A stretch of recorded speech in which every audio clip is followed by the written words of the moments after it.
me l'arte è sempre stata ricerca. Il pensiero di un uomo si è fatto opera, credo. Qualcuno ci ha voluto comunicare la sua visione del mondo. Antonio Canova, Critone chiude gli occhi a Socrate.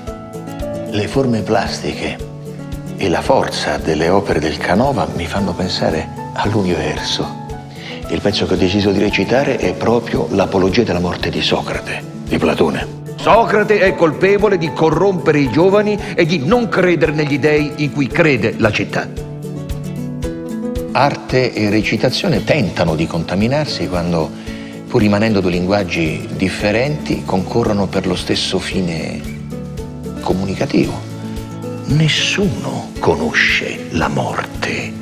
Tuttavia, questi la temono come se si trattasse del più grande dei mali. Osservare e commentare un'opera d'arte significa tentare di dare delle risposte alle domande che quell'opera ti pone. Impulsi, paure, abissi, turbamenti, felicità. Ormai è ora di andare.